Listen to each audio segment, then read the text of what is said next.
Growing up, I thought I had the perfect family. No. We lived in a nice house in a small town with my younger brother and sister, and my parents both working cushy office jobs. Some kids talked about their parents arguing or how they were divorcing, but mine were still annoyingly in love with each other. They seemed actually boring too. I remember when I was 13, my friend's dad had a bit of a midlife crisis and bought a motorcycle. Another one went off with his friends to the Himalayas to climb some mountains and came back all tanned with souvenirs and photos. But my dad liked doing the same thing week in and week out. He'd work 7 until 7, including his commute, 5 days a week. Then it would be sports on Saturday, dinner on Sunday, and then he'd do it all over again Monday to Friday. He had a lot of friends, people from work or people from college, with me and my siblings getting to know one or two of them pretty well. Now, there was one guy, whose name was Carl, who me and my sister nicknamed Carl with the funny shoes. This was down to him wearing a pair of fancy suede boots in a shade of deep purple, and with him being such a nice guy and so close to my dad, we all grew to love him very much, and then, one day, we got some bad news. Carl had passed away, and not of natural causes or a disease. He'd been murdered. Now, we didn't find out until years later when Mom and Dad figured that it was time to tell us what actually happened to Carl and why it had all been so hard on everyone. Carl had been walking home from the bar one night, a local that he visited maybe 4 or 5 times a week, when someone had tried to mug him at knife point. Now, most likely being drunk, probably very drunk too, Carl either didn't see the knife or decided to be a bit brave. Now, he tried to fight the mugger, and this guy stabbed him and took his stuff away, and then by the time he managed to get himself up, it was just too late. And that's why it was so hard on Carl's family, not to mention my dad, whenever the anniversary of his death came around. It wasn't just a case of mourning his loss, it was remembering how he'd been snatched away from everyone, and so needlessly too. Mom told me Dad had been involved in a campaign to try and bring Carl's murderer to justice through things like public appeals and vigils and stuff like that. So supposing they wouldn't be able to shield us from it for very much longer, they decided that it was time to tell us about it. It was the first serious tragedy I'd ever been a part of by that point. All my grandparents were still alive, and we didn't even have a goldfish that had passed away in the house, let alone a dog or a cat, of which we had both. Carl's sudden death was hard enough on us kids, but finding out someone had killed him, that traumatized us in the exact way our parents feared it would. I remember walking around feeling like a big black cloud was following me around, just these near incessant thoughts of, how can people be so evil to each other? But time heals all things, as they say, and eventually the sadness faded into the background. And slowly but surely, things got back to something approaching normal. And then by the time I was 17, talk of me going off to school was in the air, and I was very excited about it. I was on course to getting all A's and B's, which would secure me a place in my first choice of college, and the worst thing on the horizon was the prospect of saying goodbye to my current school friends. I was actually really anxious about it. We'd said that we'd keep in touch and that we'd always be friends, but I think I knew in my heart of hearts that we'd end up drifting apart, and it just made me sad. But then suddenly, and from completely out of the blue, something a million times worse reared its ugly head. I remember the night Dad didn't come home from work. When I asked Mom where he was, she said that he was on a birthday night out in the city with a few of his friends, and then since he was staying overnight in a hotel, they wouldn't be back until the afternoon the next day. I just said, oh, okay, then went about my evening, completely unaware that Mom was secretly in complete panic, because she had absolutely no idea where he was, and he wasn't answering his phone either. It wasn't until the next day that a police officer knocked on our door to tell us what had happened, and he wasn't alone either. There was a whole team of officers with him, ready to search our house from top to bottom for evidence. And obviously the only question on my mind was, evidence of what? While the police searched the ground floor, Mom made us stay upstairs in our rooms, and it was then that she found out that Dad had been arrested. The police told Mom that Dad had been arrested at work the previous day, and for a lot of different things too, but all the charges boiled down to 2 things. First, Dad was accused of trafficking Schedule I narcotics into the country on a massive scale, and secondly, Dad was being accused of conspiracy to commit murder. Mom couldn't believe her ears, and she never truly believed it until maybe the second or third time she spoke to my dad. The first time he denied everything and said it was all just a case of mistaken identity. But then I suppose after his lawyers told him just how messed up he was, the jig was up and he had to admit it. You see, despite looking pretty boring, my dad had something of a secret identity. He went by a certain username on something called Enam, which is or was like an encrypted messaging or phone service used by all kinds of very dodgy characters. He was known by this username to all kinds of people across the country who only knew him by that name and very little else about him. And to them, he was a man that could have pretty much any kind of narcotic delivered to them and practically to their doorstep too, like a literal Amazon for drug dealers. He'd been doing it for years too, stashing away the money in some account my mom didn't know about, and she didn't search his office like the police did, and why would she? She trusted this man to tell her everything. But even with how bad all the drug stuff was, it didn't shock Mom anywhere near as much as the conspiracy to murder, and mostly because of who it involved. At the time, I thought conspiracy to murder was only when someone hadn't been killed yet and the potential killers were only in the planning stages. But it also applies in retrospect too, and if the police can prove someone had a hand in the planning of someone's murder, they're charged with said conspiracy.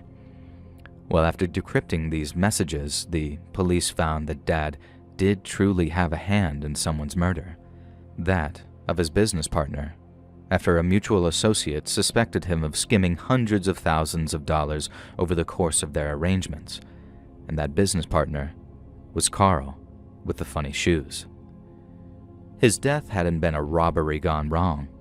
It had been bought and paid for by my dad and the people he did business with after they secured concrete proof that Carl had been stealing.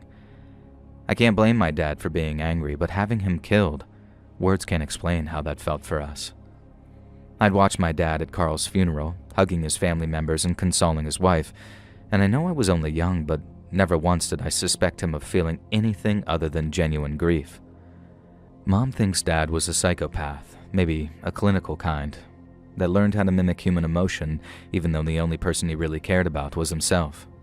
To her, that's the only thing that explained why he was okay with planning the murder of his best friend, or one of his best friends anyway. But sometimes I suspect it was more than just a case of get rid of Carl. I think the reason Dad was able to do what he did was because his own life was under threat, maybe even ours too, if the people he worked with were willing to go even further to stop the theft. I think it was a case of them saying, the best way to prove that you weren't in on it is to help us get rid of the thief. And so, that's what Dad did. He never admitted it to my mother, not like face to face anyway, so I don't think she ever fully believed it until she watched him plead guilty. That was the only way to get a sentence under 20 years, to plead guilty, guilty, guilty to everything that was thrown at him. And then off he went to prison, which is where he's been ever since. Mom went to visit him a few times in the beginning, but it never went well. I tried and go see him myself once, but he didn't turn up, and apparently he told the guards that he couldn't do it, and I'm assuming couldn't do it was just short for couldn't look me in the eyes and admit what he'd done. He gets out right now in less than 18 months now, and it's been on my mind, and I suppose that's why I finally got around to writing this and sending it in. I know people aren't shy about letting their thoughts known in the comments too on your channel, so maybe some of your listeners and viewers can offer some advice on what to do and think and maybe even feel about it. I know I want to have some kind of familial relationship with him. He's the only dad I've got after all, but I just can't see myself forgiving him for what he had done to Carl, or the danger he put our whole family in during that time that he held a very secret identity.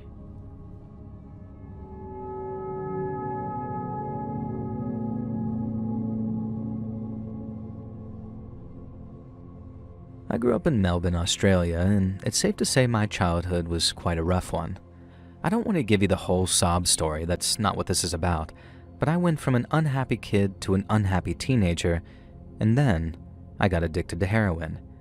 And the only thing that made me unhappy then was not having any heroin. I didn't need to swallow my pride to start robbing houses. I didn't have any left by the time that I'd run out of things to sell. I was a 26-year-old man with nothing to lose but my life and my freedom, and since neither really mattered to me anymore, I took every available opportunity to make some cash. Like this one time when a junkie mate of mine sniffed out a potential score while mooching off his brother-in-law. He'd been up to his old tricks while staying with his sister and her husband because after he'd found out his brother-in-law worked in gold, he went sneaking off into his office while they were out to see if he could find any. There obviously weren't any gold bars sitting around this bloke's desk, but junkies don't give up easily, so he went through this guy's entire setup before he came across something useful. And was it ever? He found a list of gold shipments to private citizens all over Australia, and it took him on a bit of a roller coaster. At first, he thinks he's onto something, but when he sees how small all the amounts are, he realizes it's not worth to burgle an entire house over such a small amount. But as he's reading, he's realizing something. About 24 of the smaller amounts listed had all gone to the same address, and all in the space of the last 18 months or so. He does a little bit of mental maths and then realizes that there might well be about $2,000 dues worth of gold stashed away in this guy's house somewhere, and that is worth the risk. The only problem is, he's putting on the Reformed Junkie Act over at his sister's and can't slip off for a whole night without breaching the little drug-free arrangement they had going on. So in exchange for a small cut of the loot, he was willing to give me the address so I could burgle the place. I agreed. He gave me the address, and then off I went to case the place. But for 2 days straight, I didn't see this guy leave or come home at all. I ended up putting on the last of my respectable-looking clothes, knocking on the door of his neighbor, and then selling him some story about trying to buy a car from him, and him not answering my calls. And that's when I found out that the bloke was on holiday and that he was back in exactly 3 days' time. Now I was thinking, no problemo. Gives me plenty of time to get the job done. And then that night, I broke in with another junkie mate of mine since he had all the know-how about disabling burglar alarms. Now, we're not just there for the gold. We're looking for just about anything we can sell. But the gold took priority, and after a thorough search of the bloke's bedroom, we found a wall safe behind a nightstand. My mate brought a drill with him, and he'd handled a lot of wall safes before, so it was no drama to drill the lock and get her open. And then once we did, there she was. I didn't really know what 2 grand's worth of gold looked like until that moment. I thought that it'd be a full-on bar of it, but as it turns out, it was more like a nugget, small enough to fit in the palm of my hand, let alone my pocket. I snatched the thing before my mate could. No honor among thieves and all that, but then there was all this other stuff at the back too. Big envelopes looking pretty full and a little cardboard box with something electronic inside of it. We had no idea what was in there, but it wouldn't be in there unless it was expensive, right? So we pulled out all the envelopes in the cardboard boxes and opened them up. We went for the box first, thinking the electronics might have been worth a few bucks, but inside was just sort of a modern-looking thing. It felt pretty light, which usually means it's not worth very much, and even if it was, we wouldn't have the first idea as to who to sell it to, and so we tried the envelopes. I say we. It was my mate who grabbed the first and only one we pulled out of the safe, and I was still looking at the little plastic device, wondering if it had important information on it, bank details or something like that. He opened up the envelope, poured the contents out onto the floor, and then when a load of what looked like bank cards came tumbling out, my friend kneels down and starts going through them to see if there are any that haven't expired. I put the device back in its box and then started taking a look through some of the cards myself, only to notice the same thing he had. They weren't bank cards. They were ID cards. And they weren't just old IDs either. They were passports too. My mate said it out loud before I did that all the IDs were under different names.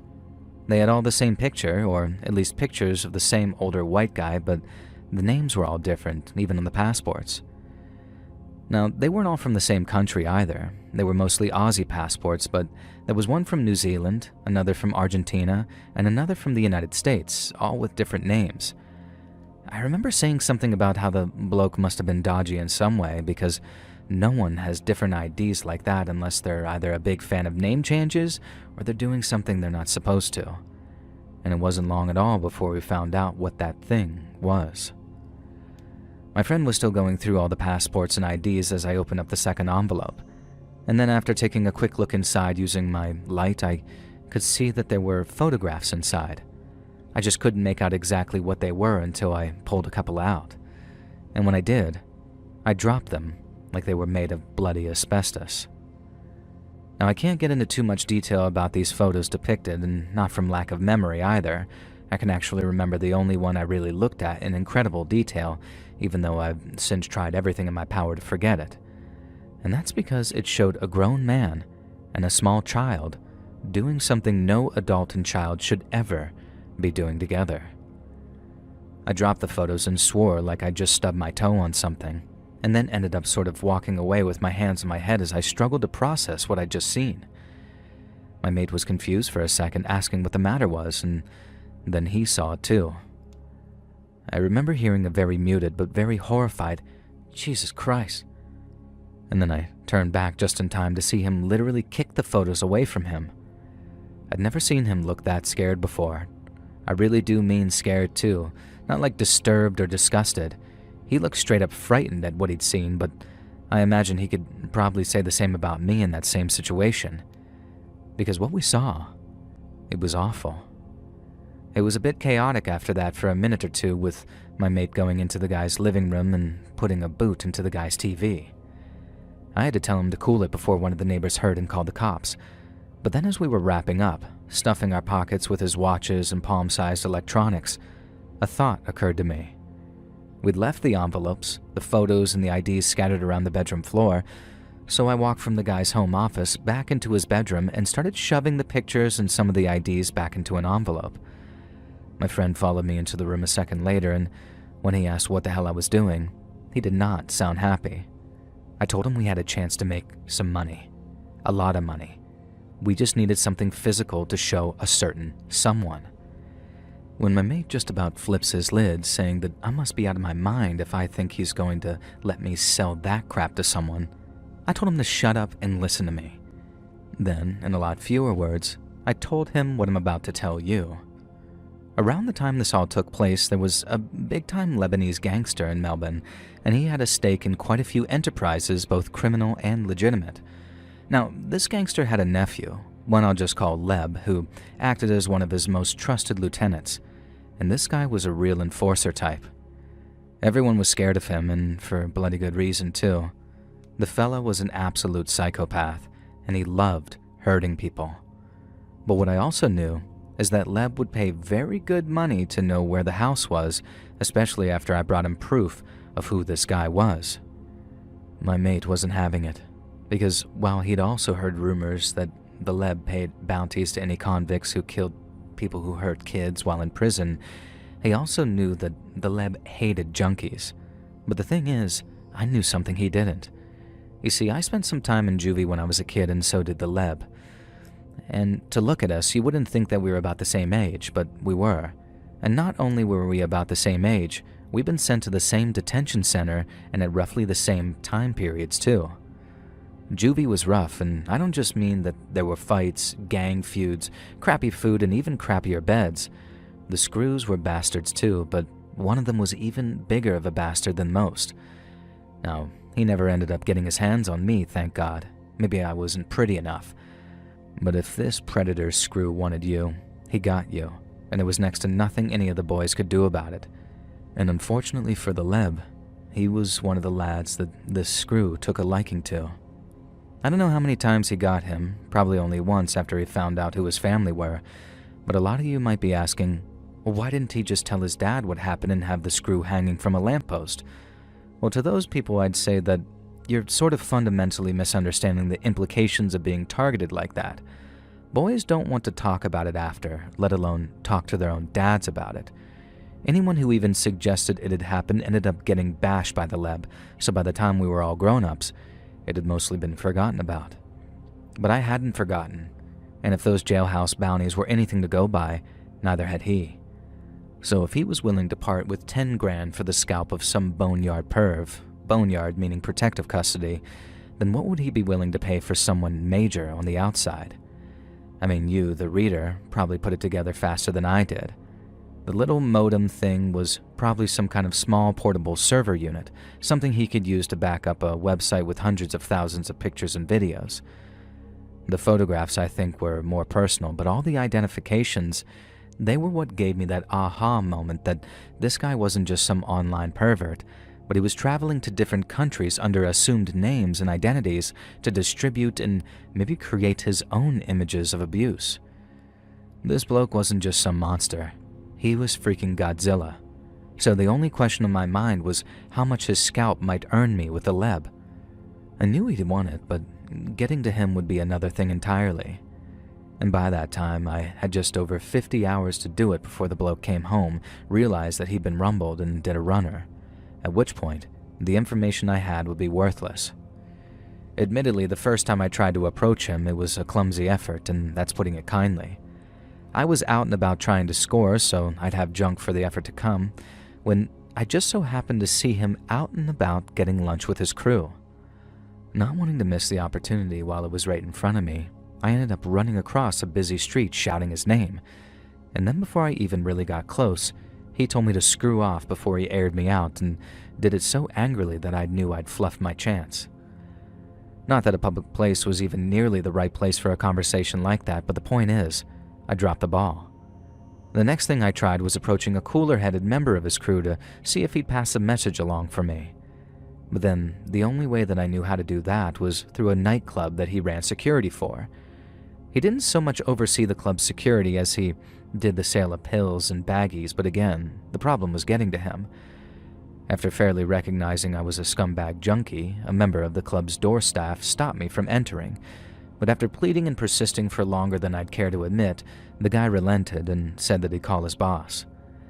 But when the Leb's associate came downstairs and saw some scruffy-looking addict standing in his nice shiny club's doorway, he wasn't happy. I tried to keep it short and sweet, so the first thing out of my mouth was, "I've got a business proposal for you." But that just made him even angrier.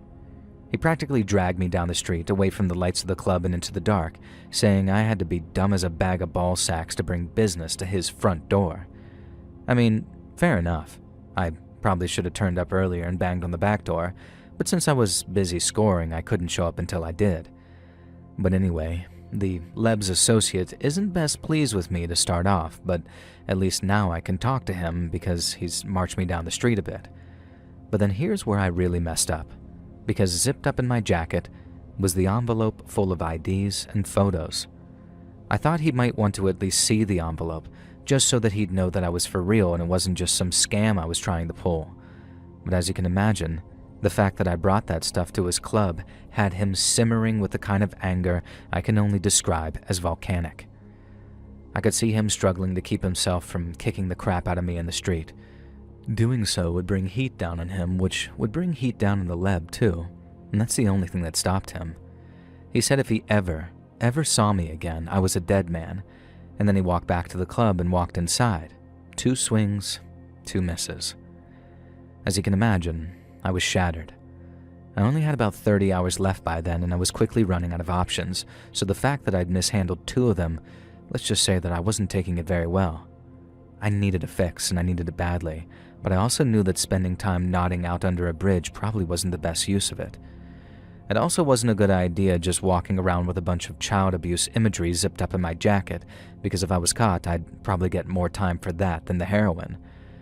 And so, with all that going on through my head, I made an executive decision. I was going to head directly to the Leb's house, get inside somehow, and talk to him directly. Pretty much anyone who was anyone knew where the Leb lived, and even though he lived in one of the nicest suburbs in Melbourne, his place made all the other homes look like dollhouses.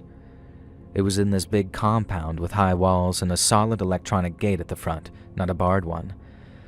The house was a floor taller than everyone else's, but the top had these big panel glass windows, almost like a watchtower so we could look out over the city and see who was coming. But I couldn't have that. I couldn't have anyone see me coming or I'd never get inside. And so I went right around the back of the place, out to this little strip of bushland where the back wall was, and then I climbed a tree, lowered myself onto the top after scrambling along one of the thicker branches, and then dropped down into the Leb's backyard. It was about 2 o'clock in the morning by that time, so very dark out and very quiet too, as I crept through this big, beautifully tended garden. I kept my eyes peeled for any security on patrol, but then, as I'm creeping towards the pool, I look up, and there on the other side, sitting in a lounge chair, is the Leb. He hadn't spotted me, and I obviously didn't want to scare him either, so the only thing I could think to do was stop creeping, stand straight up, and then walk really slowly along the path until I was lit up by the pool lights. And then once I'd done that, I said his name to get his attention. When he heard me speak, he didn't jump. He just very calmly stopped puffing on what looked like a joint, and then turned to me and spoke a soft greeting in the form of, "Oh, it's you." He was as cool as a cucumber, not remotely scared or concerned, even when an almost total stranger was standing just a few feet away from him. I could have had a knife, a gun, or anything, but he just sat there eyeing me up almost curiously before asking me, "So what can I do for you, then?" I started explaining I had some information that he might be willing to pay for. Info that would be dear to him, as I put it. It might sound bizarre, but after searching for him high and low, when it finally came time to talk, I could barely get the words out. I could barely bring myself to say crap I needed to, and I tried and tried, beating around the bush until suddenly, I couldn't anymore. A member of the Leb's personal security team suddenly walked out of the back door, blowing on a hot cup of something to cool it down.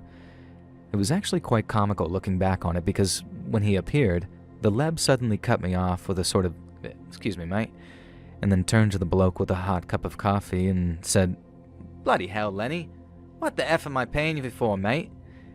He then gestured to me, and Len put his cup down, and then as much as I tried to accelerate the explanation process, it was too late, and within seconds, Len had me in a chokehold. When Len asked what he should do with me, the Leb basically said, "Kill him. Do it nasty too. And then dump him somewhere public with a sign stabbed into him. Everyone should know what happens to a junkie that breaks into my house." And as I was being dragged away by Lenny, the security bloke and one of his mates, I sounded like I was stark raving mad. I was shouting about photos and passports and burglaries in the club, and none of it made sense. And then I remembered something. Back in juvie, the Leb had a nickname. I won't say it, but I remembered it, so I said it, and I said it loud. When the Leb called out for them to stop and let go of me, I felt a wave of relief wash over me, the likes of which I'd never experienced before and haven't experienced since. I could tick off all the cliches like feeling weak in the knees or breaking out in a cold sweat, but for me, it felt like God just winked at me, saying, "You're all right, mate. I've got you."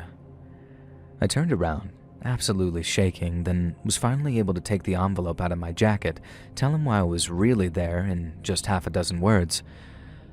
"I got a predator for you." The Leb sat me down as he peered into the envelope.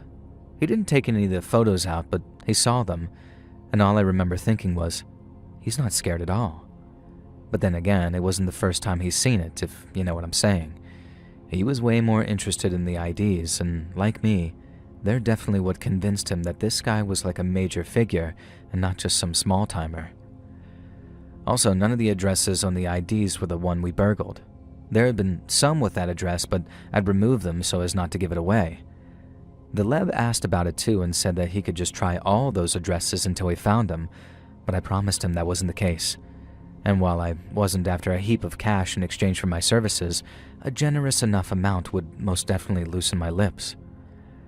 I obviously didn't quite phrase it like that. I was so frightened that I was monosyllabic, but I did think that I made a very persuasive argument in my own special way. The only trouble was, the Leb didn't see it that way at all. I remember him going very quiet when I started talking about money, a tried and tested negotiation technique to try and force me to lower my price sort of thing. I hadn't actually named a price, but his attempt to sweat me worked anyways, and I ended up proposing a split. A bit of money now, and the rest when my info comes good and he bags himself a predator to string up or burn or God knows what with. But like I said, the Leb had other ideas. We'd already had a little catch-up after I'd used his nickname from juvie. He wanted to know how I knew it, what my time had been like there, and how I'd been doing since. And that's how I got a first-hand taste of his hatred for junkies. He very openly said stuff to the effect of, "How could you have let yourself go like that?" And to be honest, I didn't really have an answer for him. He was visibly disgusted by me, and to be honest, I can't blame him for that either. But the juvie connection meant that I'd secured an audience with him. Yet although he'd looked through the envelope and decided he did want the guy's address, he didn't want to offer me a single cent for it, and instead, he proposed another trade. Give him the address, or die.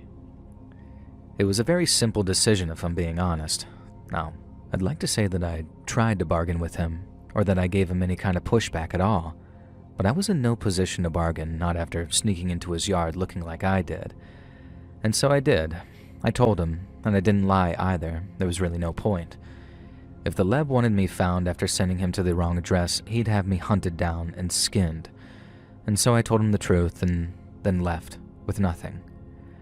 I mean, I didn't end up with nothing. I still had my gold nugget, the cash from pawning the watch I stole, and a bag of brown to get me through the rest of the night. But my genius plan to make thousands of dollars had fallen through completely, and all because I was too desperate and too stupid. If I'd have had more time, then maybe I'd have been able to pull something off, but it didn't matter by then anyway.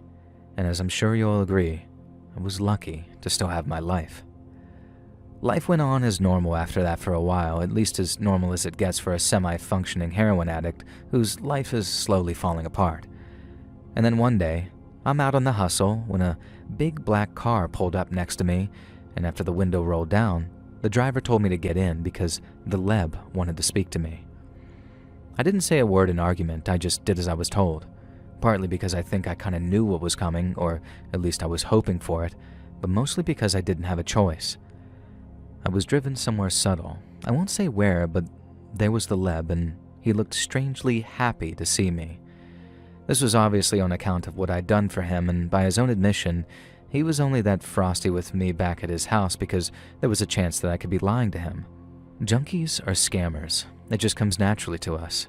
We lie to make money, we lie to keep secrets, and sometimes we lie just for the hell of it because who cares, you know?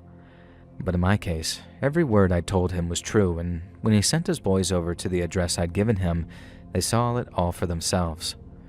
When he got the word, the Leb had them camp out in the bloke's house until the next morning, when the guy was due home.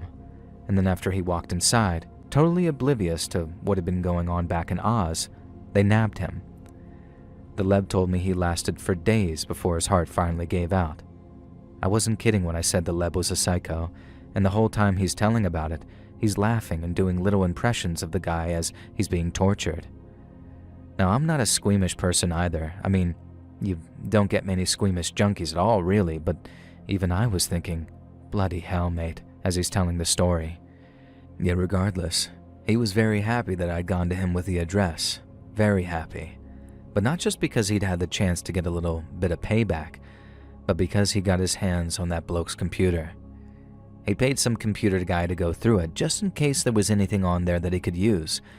And that's when he finds a list of bank details all belonging to the people who'd paid for pictures and videos which showed those images.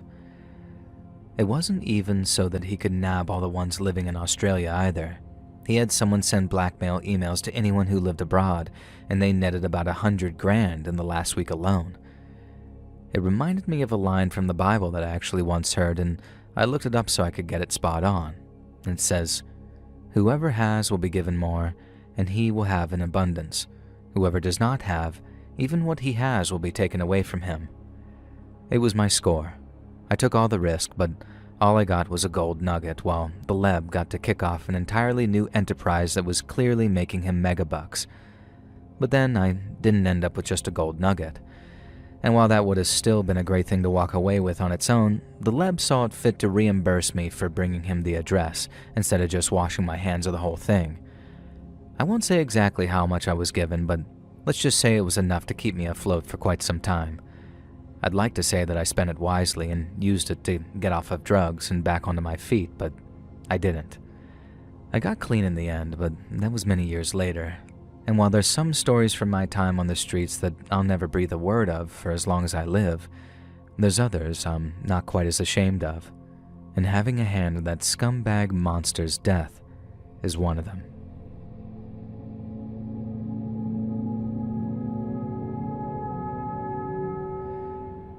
My grandpa came over to Cuba from Spain in the late 40s after the war ended. And although Spain wasn't a part of it, he grew up hearing all about it on the radio at the hotel that he worked at. You see, just because Spain didn't take part in World War II, they didn't exactly escape that period unscathed. They had their own civil war in the mid-30s, and it was a really bad one too. The country lost a lot of good men, and from all over as well. So when all was said and done, there just weren't enough good workers available to fill all the jobs. And that's how my 13-year-old grandfather ended up working as a bellboy in this fancy Madrid hotel. It was a real old-fashioned setup, both in the architecture and the job description, and my grandpa was a live-in bellboy, and that's half the reason that his mom pushed him to apply.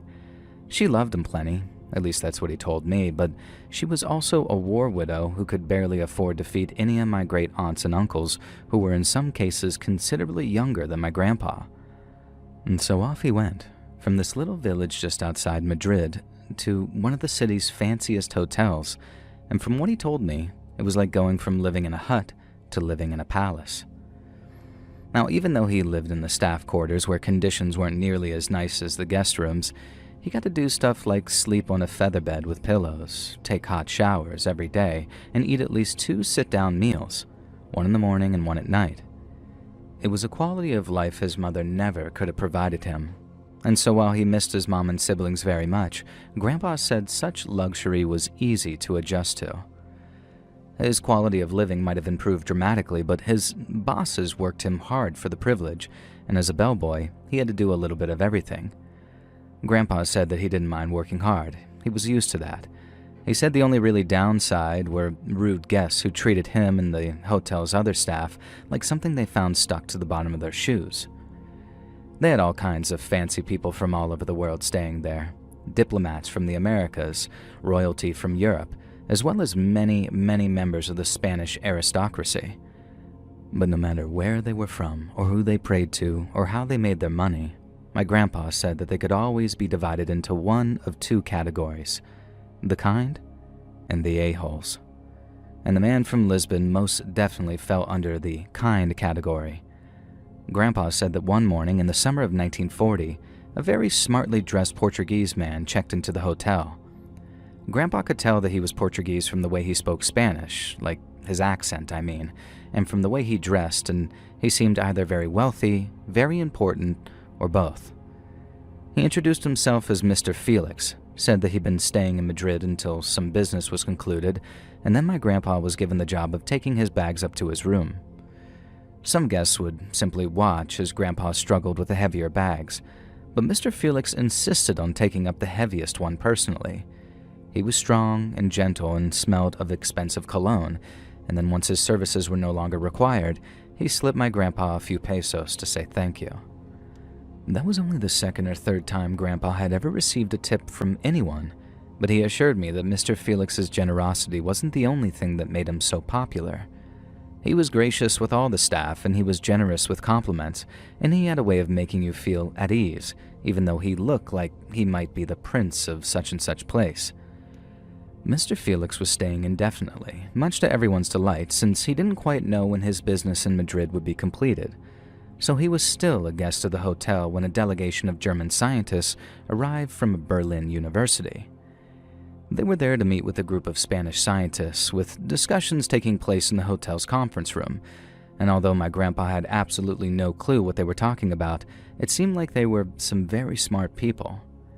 They'd spend all morning in the conference room, taking a short lunch in the hotel's restaurant, and then return to the conference room for more of that fancy science talk that my grandpa couldn't understand.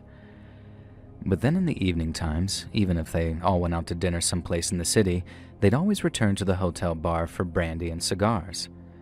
Mr. Felix also liked to hang around the hotel bar after dinner, and with him being such a friendly, sociable kind of guy, he gets talking to all these German scientists about who they are and what they're doing in Madrid. Apparently, Mr. Felix was not only a talented pianist, but he was quite the party animal, at least for his day anyway, because within a few hours of drinking and puffing on cigars, he had them all gathered around a piano, singing songs and laughing together until late into the night. Mr. Felix made a phone call as the night wore on, and then Grandpa said maybe 30 minutes later, a car full of beautiful ladies showed up to have drinks with the scientists. Now, he said it was the wildest party he'd ever seen in that old hotel bar. Nothing raunchy, just drinking and dancing and what have you. But inevitably, When the party was over, and such is the way of the world, some of those young ladies just so happened to accompany some of the Germans to their rooms. Maybe an hour or so goes by, and my grandpa used to work the night porter shift sometimes, and he's sort of sitting in the lobby trying to stay awake when he hears a scream. He and this other member of the hotel staff go running upstairs, only to find one of the young Spanish girls out in the hallway, sobbing her eyes out and nothing but her delicates. The scientist that she'd been with had carried on drinking while back in the room, and then, after walking out into the room's balcony, had started serenading Madrid's sleeping citizens. His lady friend tells him to come back to bed and that he'll fall over the balcony if he's not careful. She said he spun around on the spot like he was about to start singing to her, but then after leaning back on his little spin a little too hard, he lost his balance. He fell back, hitting the railing so hard that the momentum just carried him over, and then down he went, all 4 stories, but not quite to his death. After his fellow scientists rushed to the man's aid, they found that he was still alive, but he was barely hanging on. Grandpa heard that they rushed him to the hospital, but then they put the guy on a plane so they could fly him all the way back to Germany and to one of their top brain surgeons they had there. It was the most distressing thing to happen to the hotel for quite some time, and my grandpa assumed that that'd be the end of their conference. But then, I guess, having the kind of clinical minds that they did, they decided the conference had to continue even if they were a man down. From what Grandpa can remember, the mood in the hotel bar that night was pretty somber. There were brandy and cigars as usual, but instead of toasting the conference, they drank to the injured man's health and to his speedy recovery. Mr. Felix soon joined them, professing his heartfelt commiserations upon hearing of the man's terrible accident. Then, after taking to the piano, he led the Germans in a rendition of a popular song from their homeland, which made them all remember it fondly. Those scientists came to love Mr. Felix just as much as everyone else at the hotel did, at least until the final night of the conference, when something my grandpa experienced became part of the scariest event of his entire childhood. Like I said, he used to work as the night porter sometimes, mainly to give the usual guy a rest from working the night shift all the time, and he was working it on the final night of the scientists' conference. Now, since it was their last night together, and seeing as it was almost a whole week after their friend's accident, the scientists saw fit to throw a little party in the hotel bar. Naturally, Mr. Felix was invited to join them, and for a second time, he summoned a car of beautiful young women to drink and dance with the German and Spanish scientists. Mr. Felix was the life and soul of the party, and upon the bar's closure, there was a great deal of handshaking and thanks exchanged between Mr. Felix and all the scientists. Then once all was said and done, they retired to their rooms. Grandpa said that there was a great deal of warm feeling in the air, but even so, he couldn't help but feel a little wary. The last time the scientists had partied like they did, one of them had gone tumbling over a balcony, so as quiet hours began to creep in on the hotel's upper floors, my grandpa decided to go walking the halls up there just in case anything happened. He said it was up on the 3rd floor when he heard something like a glass falling off of a table in one of the rooms. He stopped and listened, heard what sounded like a window opening, but then all went quiet again. Grandpa said he breathed a sigh of premature relief and exhaled it just in time to hear a much louder commotion coming from a room downstairs. And as quiet as he could, he rushed back down to the 2nd floor and down a hallway to where he'd heard a similar sound, like something falling from a table. It wasn't quite loud enough to wake the other guests, but my grandpa sure heard it, so off he went, fearing someone might actually be hurt. Well, someone was, because no sooner does he get to the end of the hallway, but the door to the room opens, and out steps Mr. Felix. Only this time, and the way my grandpa put it still sends chills through me, it was not Mr. Felix. He looked like him. Heck, my grandpa said he even smelled like him, but from the way he moved and from the way he looked back at him, my grandpa could tell it wasn't Mr. Felix anymore. It was his whole demeanor, like he'd taken off a mask of his own face, and it scared the hell out of my 13-year-old grandfather. Oh, and that's before he saw the bloody knife in Mr. Felix's hand. Grandpa said that he'd been scared to death as it was, but seeing that knife had him running through the hotel hallways until he found a service closet to hide in. From the way Mr. Felix had been looking at him, Grandpa said that he was convinced that he'd hunt him down and that he'd hear his heavy footsteps coming up the hallway any minute. But he didn't. There was just silence for what seemed like hours until he heard the sound of the other night porter who'd come looking for him. Apparently, the other guy liked to take naps on shifts, so Grandpa really was hiding up there for about an hour before the other guy came looking for him, and that's when the crap hit the fan. 2 of the German scientists had been murdered, one on the 3rd floor and one on the 2nd.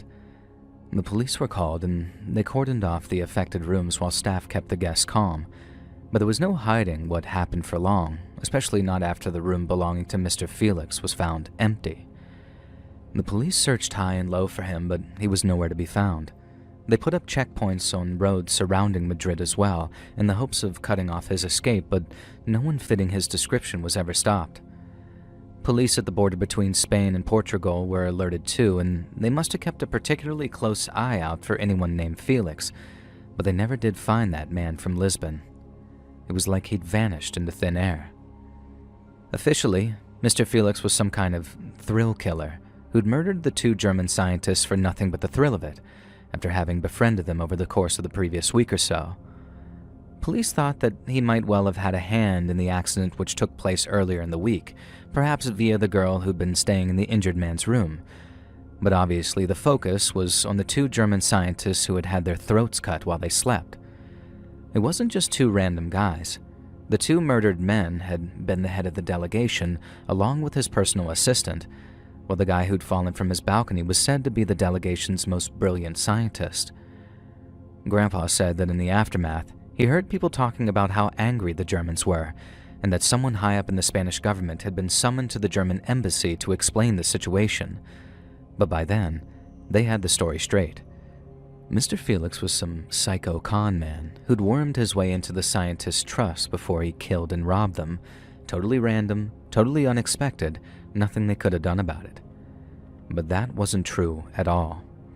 You see, the first 2 people in Mr. Felix's room were the grown-up night porter, the one who liked naps, and a Spanish police officer.